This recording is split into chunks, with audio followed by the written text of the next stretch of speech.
I have never ever been in this industry because I want to be a star or I want to be a glamorous actress or, I wanted to be a leading lady. I just always ever wanted to be an actor. I've never ever felt that I didn't want to age myself on screen or I didn't want to, I wanted to be portrayed only in a certain way. I always needed to look beautiful on screen. So even when Mrs. Gandhi was offered to me, never for a second, kind of, it just the fact that, my God, how many times in your life as an actor will you get the opportunity to play Mrs. Indira Gandhi on screen? Once, if ever. Hi, Lara. Welcome to News 18. Thank you, Aditi. Thank you for having me. Congratulations for Ishq-E-Nadaan. The trailer looks amazing. You tell me, what are people telling you? How has the response been so far?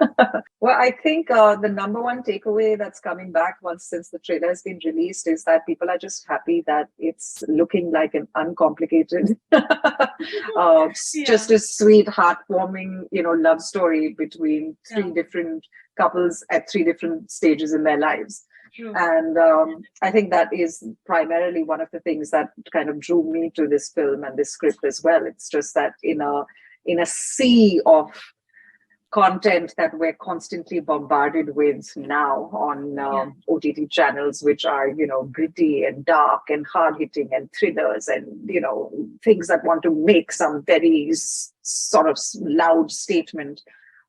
This is really a breath of fresh air. It's just an uncomplicated film. Lara, since it's a very uncomplicated love story, as you said, how do you look at love and today's dating culture in general? Because do you feel this generation has become a lot more, or they have a lot more superficial expectations out from it?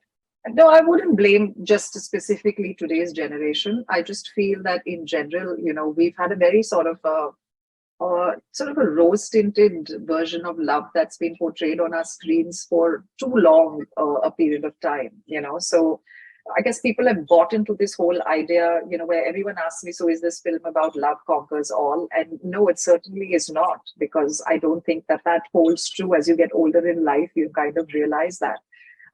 Is this film about allowing yourself to have a second chance at a love or relationship? Yes, that is what it's about. And I think that is honestly what I love about the fact that today the kind of content that's being made isn't just addressing targeting one specific age group, within our societies, that you're actually talking now to a larger spectrum of people that have become your OTT audience. And the fact that you've got filmmakers, you've got platforms that are willing and wanting to bring these kinds of stories to life. I think that's the exciting part about being in the industry today, that, you have people that are saying, okay, enough. We want to make slice of life stories. We want to talk to people about real things, have them resonate with real characters. And that's what's exciting about being an actor at this time. Since we are talking about love, I have to ask you this. I guess, Mahesh, and you also completed like 11 or 12 years of marriage, if I'm not wrong. So what has changed in this, decade of partnership, and what has remained unchanged between the two of you? Well, I think neither of us came to this relationship as spring chickens. We'd had our fair share of relationships. Okay. Things that, we came with our fair share of baggage as well. So we certainly didn't have any rose-tinted glasses on when we chose to spend our lives with each other. And I think for us in our relationship, that's been the biggest asset that we've kind of brought to it, knowing that if you want to be in a marriage, it's something that you have to really chip away at and work at every single day, just in the way that you would work on yourself. Your relationship is something that you have to put in the effort on every single day without a day off. And it boils down to, just having a tremendous respect for the other person in your life, trusting that they want to put in the same amount of hard work as you do, and then giving it a go at making it work. And there are plenty of days that you will end the day thinking that, is it really worth it? And you will wake up the next morning and say, yes, it is, and keep going. So, yeah. Is there any change that he specifically brought in you, or any change that you brought in him? No, I mean, for sure, my husband is an extremely disciplined person, maybe coming from the fact that he's been an athlete all his life, so he has a routine that varies very, very little bit, I mean, he's just so structured in his day. And that's how he's been able to reach the level at what he's reached at as an international, sort of Yeah. player.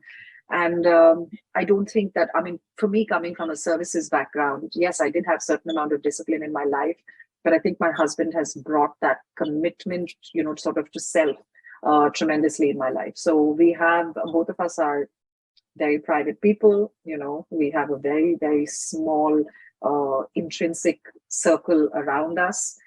And we really work very hard at protecting what is sacred to us. Mm. And so there are a lot of things that we have that are, common between the two of us. But I would definitely say that Mahesh has certainly brought a lot more structure and discipline to my life.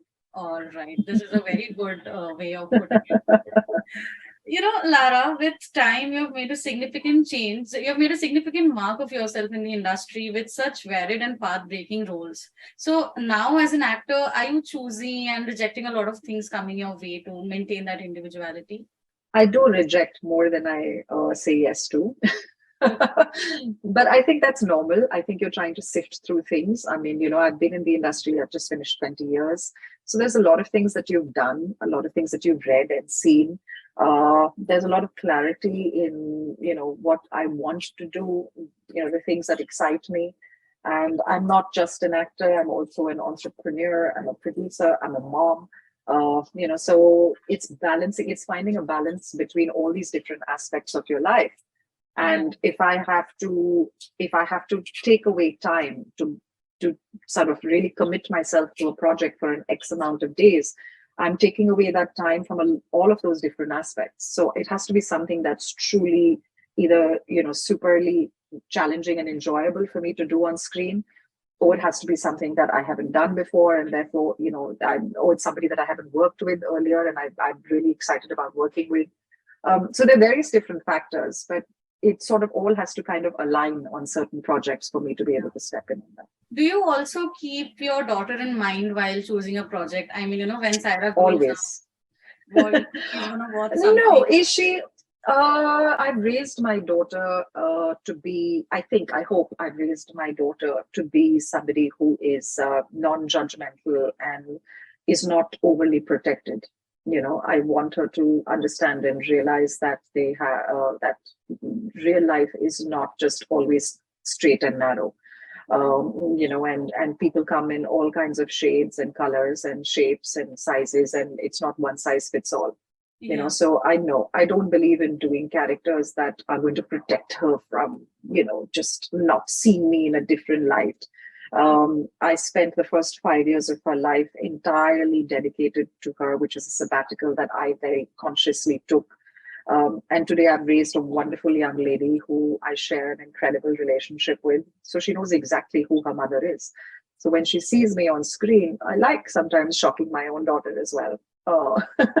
And she gets very involved with me on my characters right from day one. So as soon as I'm back from, the very first meeting of hearing a script, she wants to know what the character is and what do I think about it and how I'm going to play it. And, so there's no surprises coming her way. And she knows at the end of the day that her mother is an actor and this is what I love doing, and I want to challenge myself as an actor. I don't want my daughter to be a restricting factor in the kind of roles that I would play.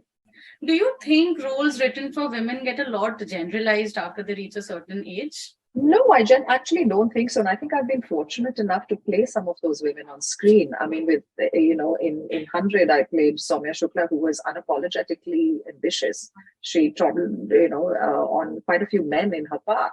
She was manipulated. She was married, but had an affair on her own terms. I played Vasudha Rao in Hiccups and Hookups, who was, a single Yeah. mother at the age of 40, was divorced, was getting into some seriously messy relationships, kind of figuring out the world of dating, which is very different from what it was like, when she got married.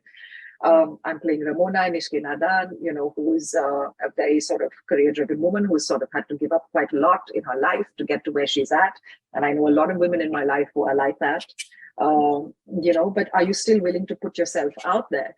And there are these incredible characters being written. I mean, even Yeah. in Charlie Chopra and Vishal Sir's series, again, Vilayat is quite a character which will be revealed as the show progresses. But yeah, I think I'm drawn to characters like that as well because, like I said, I don't want to walk the straight and narrow. There was a lot of buzz about you playing Indira Gandhi in Bell Bottom, and till date, people say that it was one of your most defining roles. Do you think that role sort of, has that played a very huge role in your career as well? And did it open a lot of new doors for you?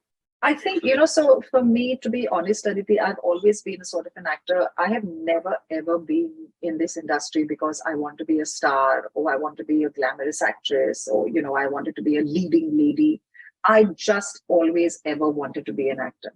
And it's something that I had to literally fight against in all my 20s and 30s, which normally people call your golden period or your peak or whatever. And I genuinely feel like my peak, or I'm not even at my peak, but I'm starting to play the kind of characters I've always wanted to play now because I've never ever felt that I didn't want to age myself on screen or I didn't want to, I wanted to be portrayed only in a certain way. I always needed to look beautiful on screen.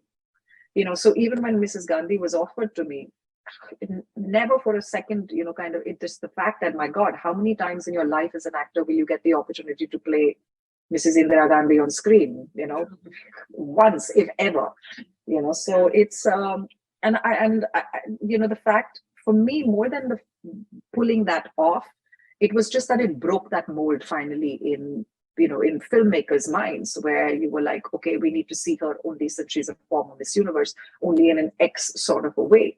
And they were able to see beyond that. So in that sense, yes, it was incredibly liberating. One last thing I want to know from you, is there any piece of advice that you would give to your younger self who was facing the camera for the first time? Yeah, I would probably say that I, didn't need to take everything so seriously. But I guess you can only say that once you've had 20 years of experience. Yeah.